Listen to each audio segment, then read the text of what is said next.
기자수첩 Y뉴스에서도 정치 뉴스 가지고 오셨어요? 그렇습니다. 어떤 건가요? 새누리당 김무성 대표와 김문수 혁신위원장과 관련된 얘기를 준비를 했습니다. 김무성 대표가 김문수 전 경기지사를 보수혁신위원장으로 내정을 했죠. 보수혁신위원장? 예, 아직은 뭐 보수혁신위가 될지 정치혁신위가 될지는 오늘 내일 결정이 될 것 같아요. 이름은 좀 미정이고요. 예, 상당한 파격적이다. 왜 파격적이냐? 두 사람이 뭐 동갑이고 친구 사이긴 한데 어쨌건 잠재적인 경쟁자 아니겠습니까? 다음 차기 대권 경쟁자로 그렇게 분류가 되는데 가장 껄끄러운 경쟁자일 수 있는 사람을 혁신위원장으로 발탁해서 전면에 내세우니까 이게 좀 우리 정치에서는 좀 보기 어려운 모습 아니냐. 이게 이제 이 뉴스가요. 김문수 내정 뉴스가 뭐 이제 국민들 사이에서는 소소한 뉴스였을지 모르지만 정치권에서는 어제 굉장히 충격적인 뉴스였던 거죠. 그렇습니다. 김문수 경쟁자를 위원장으로 앉혔다. 요 뉴스의 행간 보시는 겁니까? 예, 저건 좀 과정 왜 김무성 대표는 경쟁 상대인 김문수 경기지사를 선택했을까 이런 주제로 좀 보고자 하는 겁니다. 확정이에요? 오늘이나 내일 최고위원회에서 특별기구 설치가 확정이 되면은 이제 혁신위원장으로 이제 임명이 되는 거겠죠. 뭐 하는 단체입니까? 여기는요? 보수혁신위원회? 말 그대로 정치혁신 당 아마 가장 핵심은 2016년에 있을 총선에서의 공천제도 개선 문제가 가장 쟁점이 될 것 같다는 게 뭐 김문수 지사도 그러고 김무성 대표도 그러고 그렇게 얘기를 합니다. 이게 새누리당의 개혁뿐만 아니고 새누리당이 새로운 공천 혁신안을 내놓으면은 야당도 뭐 쫓아가지 않을 수 없을 것이고 이른바 오픈 프라이머리라 그래서 다 김문수 지사가 줄곧 주장을 해왔잖아요. 그 얘기를 김무성 대표도 그런 의지를 갖고 있는 것 같고 그게 주제가 될 것 같습니다. 자, 그렇군요. 보통 정치에서는 경쟁자는 싹부터 자르려는 게 역사를 쭉 돌이켜봤을 때 통상적인 관례였어요. 그렇죠. 통상 좀 이래 자기의 경쟁자가 크려 그러면 뭔가 좀 위해를 가하거나 자르려고 먼저 나서죠. 그래서 이번 인사가 파격이라는 평가가 나오는 거죠. 그렇습니다. 최창렬 용인대 교수가 그렇게 평가를 하더라고요.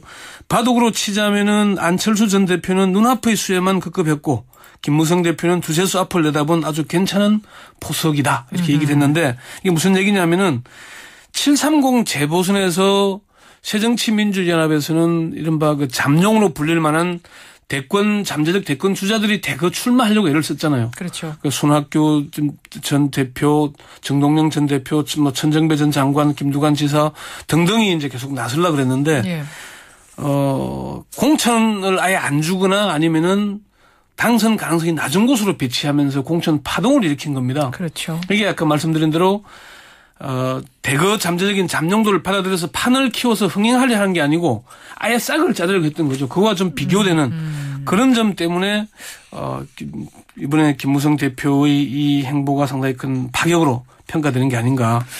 그렇다면 왜 김무성 대표는 가장 강력한 경쟁자가 될 수 있는 사람을 혁신위원장 자리로 뽑아 앉혔을까요?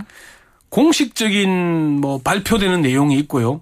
또 발표되지 않은 속내가 좀 있는 것 같은데 먼저 공식적인 이유를 보자면은 두 사람 뭐 친구 사이잖아요. 같은 1951년생이고 정치를 같이 시작을 했습니다. 15대 국회에 초선으로 같이 진입을 했거든요. 그렇군요. 네. 김무성 대표도 그렇게 얘기를 했습니다. 김문수 지사는 제가 15대 국회 동기로서 오랜 기간 동안 동지로서 친구로서 쭉 지켜봤다. 사석에서는 뭐 문서야 할 정도라 그러니까 되게 가까운 사이겠죠. 뭐 그런 점. 또 지난번 문창극 총리 후보자 사태가 빚어졌을 때 김무성 대표가 경기 지역 언론과의 오찬에서 총리 자리에 김문수 경기도지사가 제격이다. 이렇게 추천했다. 그런 얘기 했었어요. 그런 얘기 했었어요. 있었어요. 이런 거. 또 하나는 정치권이 변해야 한다는, 국회가 변해야 한다는 공통의 인식을 갖고 있다는 점도 공식적인 발표 내용에 들어있습니다. 예. 그럼 공식적인 이유는 그건데 비공식적인 이유가 있다는 거예요? 그렇죠. 아무래도 정치라는 게 생물이고 어떤 뭐 한미를 항상 내포하고 있잖아요. 뭔가 정말 정치는 모른다는 게요. 박영선 원내대표가 사실은 어제 아침까지만 해도 탈당이 90% 이상이라는 이야기가 전반적으로 다 도는 이야기였거든요. 그런데 하루 사이에 이 상황 변하는 거 보십시오. 정말 정치는 생물이더라고요. 그렇죠. 그럴 수밖에 없는 거죠. 뭐 어쨌건 이제 정치 행위를 하고 나면 여러 가지 해석이 나오게 돼 있잖아요. 이게 본인이 의도했건 의도하지 않았건. 어쨌건 그 공식적이지 않은 이유 첫 번째는 아무래도 친박 세력에 대한 견제 차원의 연대다. 이런 분석이 가장 설득력이 있습니다. 친박에 대한 견제? 예, 이게 어쨌건 뭐 김무성 대표나 김문수 전 지사가 친박계는 아니잖아요. 김무성 대표는 친박이라고 얘기는 합니다만 다들 그렇게 완전한 친박이라고 보지는 않죠. 뭐 탈박을 했고 뭐 사실은 비박계 대표로 분류되죠. 그렇죠. 그리고 김문수 전 지사도 비박계죠. 예, 예. 그러니까 최창렬 교수가 그런 얘기를 하던데 이 당내 주류인 친박 세력을 견제하는 효과를 얻을 수 있을 거다. 두 사람이 다 보수적이지만은 핵심적인 이미지를 가지고 있고 그러니까 친박 주류의 움직이나 당 장악을 혁신으로 견제할 수 있을 거다. 이런 예. 얘기를 하는 게 있고요. 두 번째 이유는요? 두 번째는 차기 총선 공천권과 관련된 문제입니다. 결국 이것도 친박계를 견제하는 차원이 될 텐데 아하. 완전한 한국판 오픈 프라이머리를 도입하겠다. 이게 김무성 대표나 김문수 지사의 얘기니까 예. 정당의 큰 손들이 공천권이라는 특권을 국민에게 돌려주지 않아서 문제가 생기고 있다는 얘기니까 이 문제가 있을 거고요. 그렇군요. 예. 세 번째도 있습니까? 이유가?